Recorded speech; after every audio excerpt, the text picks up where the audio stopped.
افلا يتدبرون القرآن ام على قلوب اقفالها، تو کیا یہ لوگ قرآن میں غور نہیں کرتے یا دلوں پر قفل لگ رہے ہیں؟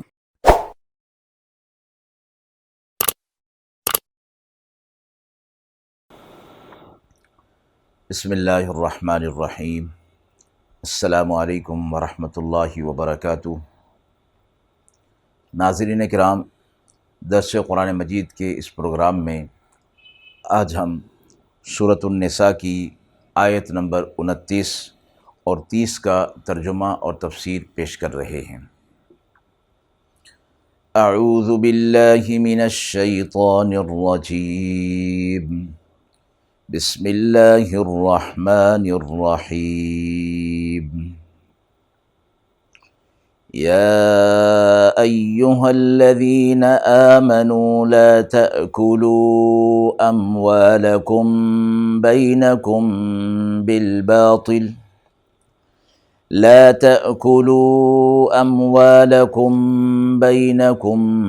بالباطل إلا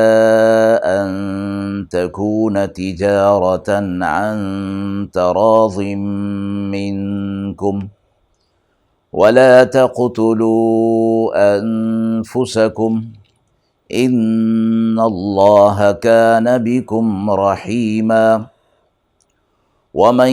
يفعل ذلك عدوانا وظلما فسوف نصليه نارا وكان ذلك على الله يسيرا۔ آیات مبارکہ کا ترجمہ ملاحظہ فرمائیں۔ اے ایمان والو، ایک دوسرے کا مال آپس میں ناحق طریقے پر نہ کھاؤ، مگر یہ کہ جو آپس کی رضامندی اور تجارت کے ساتھ ہو، اور آپس میں خون ریزی نہ کرو، بے شک اللہ تم پر مہربان ہے۔ اور جو کوئی یہ کام کرے گا ظلم سے تو ہم اس کو ڈالیں گے آگ میں، اور یہ اللہ کے لیے آسان ہے۔ آیت مبارکہ یا ایھا الذین آمنوا کے خطاب کے ساتھ شروع ہو رہی ہے، یعنی اہل ایمان کو ان آیات میں بطور خاص خطاب فرمایا جا رہا ہے کہ عام انسانوں کی جان و مال کی حفاظت اور ان میں ہر ناجائز طریقے پر تصرف کرنے کی ممانعت فرمائی جا رہی ہے، خواہ وہ انسان مرد ہوں یا عورت ہوں، چھوٹے ہوں یا بڑے ہوں، مسلم ہوں یا غیر مسلم ہوں، بہرحال کسی کے ساتھ بھی مال کے معاملے میں ناجائز تصرف جائز نہیں ہے۔ اس لیے ان آیات میں اہل ایمان کو خاص طور پر خطاب فرمایا جا رہا ہے۔ اور لا تأکلوا اموالکم، نہ کھاؤ، آیت میں فرمایا نہ کھاؤ تم آپس کا مال، اور اس کھانے سے مراد کھانا نہیں بلکہ محاورتاً فرمایا گیا، یعنی اپنے تصرف میں کسی دوسرے کا مال باطل طریقے پر نہ لاؤ، اور اس کو ہم اپنی زبان میں محاورتاً بھی کہتے ہیں، تو اس لیے یہاں لا تأکلوا کا معنی محاورتاً ہے کہ کسی قسم کا ناحق طور پر تصرف نہ کیا جائے۔ اموالکم بینکم بالباطل کا لفظ آیا، یعنی آپس کا مال۔ اس میں فرمایا گیا کہ ایک دوسرے کے ساتھ جو معاملات کیے جاتے ہیں اور ایک دوسرے کے ساتھ جو لین دین کیا جاتا ہے، اس میں کوئی ناجائز طریقہ یا ناجائز حیلہ وہ نہیں ہونا چاہیے، اس چیز سے بھی منع فرمایا جا رہا ہے۔ کوئی اپنا ہی مال ناجائز طور پر کھائے یعنی خرچ کرے، وہ بھی حرام اور ناجائز ہوگا۔ مثلاً ایسے کاموں میں خرچ کرے جو شرعاً ناجائز ہیں، اسراف اور تبذیر کرے، وہ بھی اس آیت کی روح سے منع فرمائے جا رہے ہیں۔ قرآن کریم نے ایک لفظ یہاں استعمال فرمایا بالباطل، اور اس باطل لفظ لا کر تمام ناجائز طریقوں سے حاصل کیے ہوئے مال کو حرام قرار دے دیا گیا ہے۔ پھر ان ناجائز اور حرام جو ذرائع ہیں اور طریقے ہیں، ان کی تفصیلات رسول اللہ صلی اللہ علیہ وسلم نے احادیث مبارکہ میں بیان فرمائی۔ آپ نے ہر ناجائز معاملے کی تفصیل بیان فرما دی کہ یہ کرنا ناجائز ہوگا۔ آیت کے پہلے جملے میں ناحق اور ناجائز طریقوں سے مال میں تصرف کرنے کو حرام قرار دے دیا، اور البتہ جائز طریقے کو ایک استثناء دے دیا الا کے لفظ کے ساتھ، الا ان تکون تجارتا عن تراض منکم، مگر یہ کہ وہ دوسروں کا مال حرام طریقے پر نہیں بلکہ جائز طریقے پر، جائز ذریعے سے اس پر تصرف ہو، یا تجارت جو باہمی رضامندی سے ہوتی ہو، اس طریقے پر مال کو حاصل کرنا اور مال کا تصرف کرنا یہ جائز قرار دیا گیا ہے۔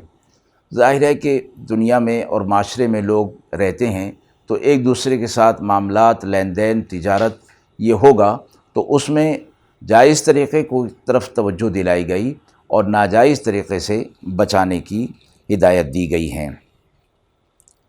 جائز طریقے اگرچہ تجارت کے علاوہ اور بھی بہت سے ہو سکتے ہیں، مثلا کوئی ہبہ کر دے، کسی کو کوئی چیز اپنی طرف سے دے دے، کوئی صدقہ کر دے، یا میراث میں کوئی چیز مل جائے، یہ بھی جائز طریقے ہیں۔ لیکن عام طور پر ایک دوسرے کے ساتھ جو معاملات ہوتے ہیں وہ بیع و شراء کے ہوتے ہیں، یعنی خرید و فروخت کے، تجارت کے ہوتے ہیں۔ اس لیے معروف صورت چونکہ تجارت ہے، اس لیے یہاں پر تجارت کو ذکر فرمایا گیا۔ پھر تجارت کے معنی عام طور پر بیع و شراء کے، یعنی خرید و فروخت کے لیے جاتے ہیں۔ تفسیر مظہری میں یہ فرمایا گیا ہے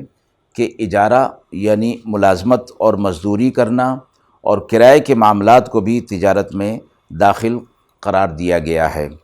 کیونکہ خرید و فروخت تو مال کے بدلے میں ہوتا ہے، لیکن مزدوری اور اجارہ میں محنت اور خدمت کے بدلے میں مال حاصل ہوتا ہے۔ لفظ تجارت ان دونوں معاملات کو شامل ہے، یعنی یہ معنی ان دونوں چیزوں کے اندر پایا جائے گا۔ وَلَا تَقْتُلُوا أَنفُسَكُمْ، اس سے پہلے جو لفظ تجارت اور جائز اور ناجائز طریقوں میں جو استثناء دیا گیا، اس حوالے سے احادیث میں مذکور آیا ہے کہ حضرت رافع بن خدیج رضی اللہ تعالی عنہ فرماتے ہیں کہ رسول اللہ صلی اللہ علیہ وسلم سے دریافت فرمایا گیا کہ کون سی کمائی حلال اور طیب ہے؟ آپ صلی اللہ علیہ وسلم نے فرمایا، انسان کے ہاتھ کی مزدوری اور ہر سچی خرید و فروخت جس میں جھوٹ اور فریب نہ ہو۔ حضرت ابو سعید خدری رضی اللہ تعالی عنہ فرماتے ہیں کہ جناب رسول اللہ صلی اللہ علیہ وسلم نے فرمایا، سچا تاجر جو امانت دار ہو وہ قیامت کے دن انبیاء علیہ الصلاۃ والسلام، صدیقین اور شہداء کے ساتھ ہوگا۔ اسی طرح حضرت انس رضی اللہ تعالی عنہ فرماتے ہیں، رسول اللہ صلی اللہ علیہ وسلم نے فرمایا، سچا تاجر قیامت کے روز عرش کے سائے میں ہوگا کہ جس دن کوئی اور سایہ میسر نہیں ہوگا۔ آیت میں تجارت کے بعد فرمایا عن تراض منکم، یعنی آپس کی رضامندی کے ساتھ ہو۔ یہ تجارت بھی اور مال کا لین دین، خرید و فروخت آپس کی رضامندی کے ساتھ ہونا چاہیے، اور وہ بھی جو جائز طریقے شریعت میں دیے گئے ہیں وہ ہونے چاہیے۔ ناجائز طریقوں پر رضامندی کا ہونا اس مال کو حلال نہیں کرتا، بلکہ تجارت کے نام پر جس طرح جوا، سٹہ، سود کا معاملہ ہو، یا وہ معاملہ جو ابھی ظاہری ہی نہیں اور عدم میں ہے اس کا سودا کیا جا رہا ہے، تو فرمایا کہ اگرچہ یہ آپس کی رضامندی سے ہو رہا ہے، لیکن شریعت میں چونکہ اس کی ممانعت ہے، اس لیے ان ذرائع سے جو مال حاصل ہوگا وہ حلال نہیں ہوگا۔ آیت کے اگلے جملے میں فرمایا گیا وَلَا تَقْتُلُوا أَنفُسَكُمْ، مفسرین اس پر اتفاق فرماتے ہیں کہ اس سے مراد ایک تو آپس میں ایک دوسرے کا قتل ناحق ہے، اور خودکشی بھی اس میں مراد ہے کہ یہ بھی نہ کیا جائے، اپنی جان کو از خود ختم نہ کیا جائے۔ اللہ رب العزت نے اس کو محفوظ فرمایا ہے۔ اور آیت کے آخر میں ارشاد فرمایا ان اللہ کان بکم رحیما، اللہ تم پر رحم کرنا چاہتا ہے۔ اس قسم کے احکامات دے کر تم جب اس پر عمل کرو گے تو اللہ کی رحمت اور اللہ کا فضل تمہاری طرف متوجہ ہوگا۔ دوسری آیت میں فرمایا وَمَن يَفْعَلْ ذَلِكَ،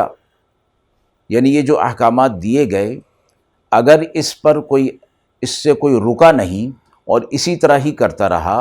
احکامات کو واضح کر دیا گیا ہے، واضح اور تفصیل کے ساتھ بیان کر دیا گیا، اس کے باوجود اگر کوئی شخص ظلم کرتا ہے اور ظلماً مال کو ناجائز طریقوں سے حاصل کر لیتا ہے اور اللہ کی منع کی ہوئی چیزوں سے اپنے آپ کو نہیں روکتا، فَسَوْفَ نُصْلِيهِ نَارًا، تو پھر ہم اسے جہنم میں ڈالیں گے، یعنی اس کو عذاب دیا جائے گا اور وہ آخرت میں جہنم کے عذاب میں مبتلا ہوگا۔ ان اللہ کان وکان ذلک علی اللہ یسیرا، اور اللہ کے لیے آسان ہے، یعنی آخرت میں اللہ کی طرف سے مواخذہ اور پکڑ اور عذاب کے اندر مبتلا کرنا یہ اللہ کے لیے بہت ہی آسان ہے۔ تو اس لیے آیت کے شروع میں اہل ایمان کو مخاطب کر کے یہ فرما دیا گیا کہ ہر وہ ذریعہ جو ناجائز ہو اور ہر وہ طریقہ جو کسی کے مال پر ناجائز تصرف کا ہو اس سے اپنے آپ کو بچا لیں، اور اگر نہیں بچائیں گے تو آخرت کے عذاب کے لیے تیار ہو جائیں۔ وآخر دعوانا ان الحمد للہ رب العالمین۔